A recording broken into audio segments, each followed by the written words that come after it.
So, let's have a look down here. There's a bit of the car on the ground. Look at that. What's going on here? What is going on is this side panel is going to become a subwoofer enclosure. So normally a Hyundai Accent would look like this, if you can see it because of the sun, but I'm going to try and turn it into a subwoofer enclosure and make it look as factory as possible. See what happens. So I'm using a cardboard to make a template of the hole. Here we are. That's the part. It looks like a really good ridge to screw some wood to there. It looks flat the whole way, except for that little bump. But not too bad. I'll put a piece of MDF 18mm all the way around that and cut a hole in it. Hopefully there's enough amp to even mount the hopefully there's enough room to even mount the amp in there, because I'm just going to crank the gains flat out and use the subwoofer control on the radio to do all the controlling. That should be good. That's the cardboard template made. Now I'm going to see if I can fit a 12-inch subwoofer in it. That's the size of it. So amplifier's not going to fit in there. So I will, however, just put it under the seat. So that'll be just fine. So time to finish screwing this in. I've only put one screw in it just so I could do this. Then I'll put the rest of the screws in, screw the subwoofer in, and that side of it will be almost done. Making the trim fit over the top, just have to work out what needs to be cut out, and then do that. And there you have it. An old kicker. It's been repaired a few times actually. Got a bit of damage on it on the front rubber surround. It's had a hole in it, and then the lead wires have been ripped out of the back. So I've all fixed this one up, and hopefully it does the job for me. For the power cable running from the battery through the firewall, these cars typically have no holes in the firewall to run wires that are easy. It is much better to go through the guard, and there's a grommet in the kick panel inside the car, so factory wiring goes up through there and through the guard. But what I've done, I don't want to touch this car, it's full of spiders. So I'm going through the firewall. So I've drilled a hole on this angle, go straight down. That's the heater box I'm hitting. So hopefully I can get through, and I've gone through the sound deadening layer on an angle, so hopefully I can just push power cable down and it'll come out from underneath the heater box, because that's the heater box just there. So yes, should be interesting. Should get it, I reckon. I feel pretty confident. Let's try it.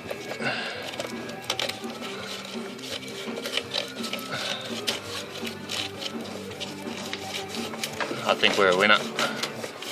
I'm not going to use a grommet or anything, but I will fill it with silicon. Silicon that, what was it? It's a neutral curing silicon, so it doesn't make rust or anything like that. Focus, please, good. So that's worked a treat. Really happy with that. Also, excuse the mess once again. This code is quite a mess. Radio removal of this car, Hyundai Accent. It's not too bad. It's a bit involved. Get the glove box, flip it down, and you got to take those bits out. They're a bit tricky. Where are they? They go like that. So you actually got to get your hand behind them, push them out like that, and then push them through, and that comes on both sides, and that comes down. All to remove under this heater cable. Okay. And then when we get to the centre, oh, what's going on here? Something's going crazy. There we go. My terrible camera work. Oh, there's two screws hidden there. See those? One there, one over there. We've got to undo those. And then there's two more heater cables under here to undo. If you got time, undo that panel, makes it easier for you, but I'm just going to reach under and undo them. I'll show you where they are. Okay, now sorry, we're under the driver's side, and sorry, but I can't help this, I have to do it.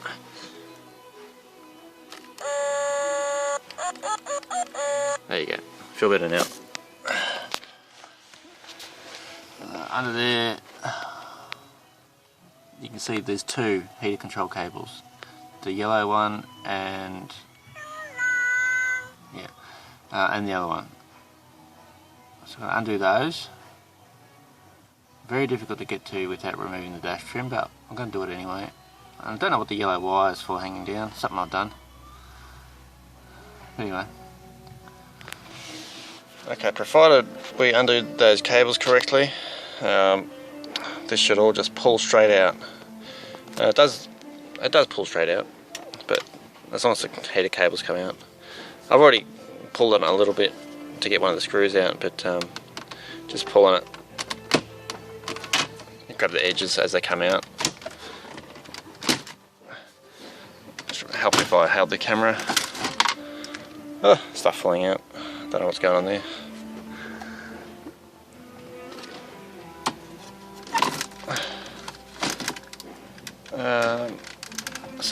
Oh, the camera's, sorry, not the camera, the clock. The clock's falling to pieces, but that's okay. So I don't really care about the clock. Because the clock's had it anyway.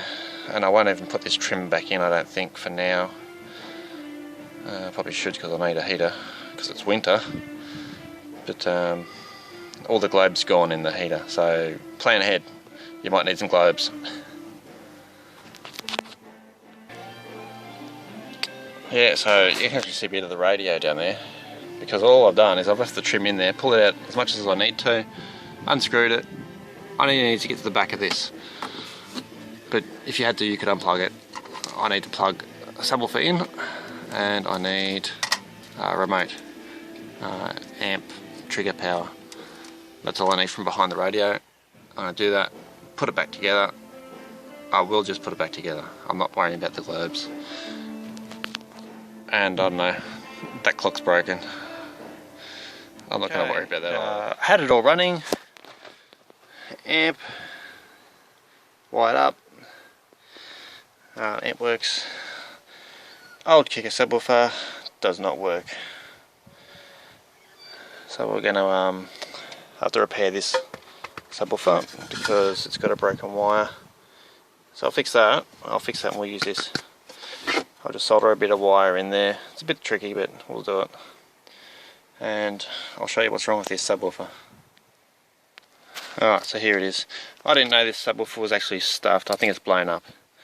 But we're going to get our trusty knife here and cut all around there and pull the whole thing out. Well, I've pulled it out.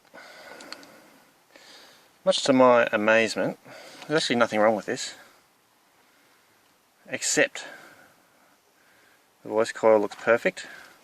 I definitely did not need to pull this out.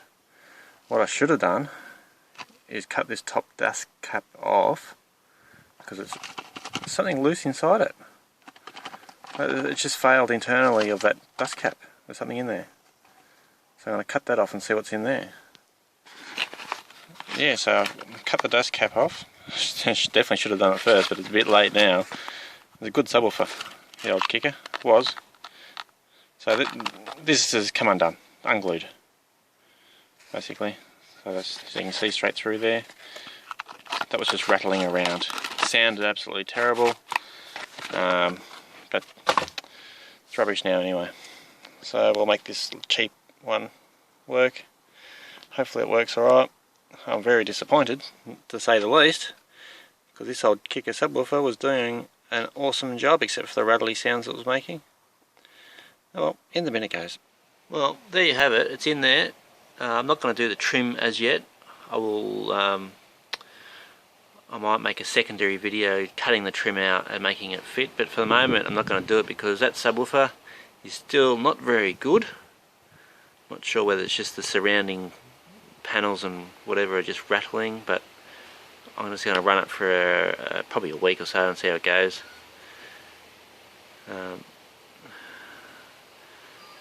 Thank you.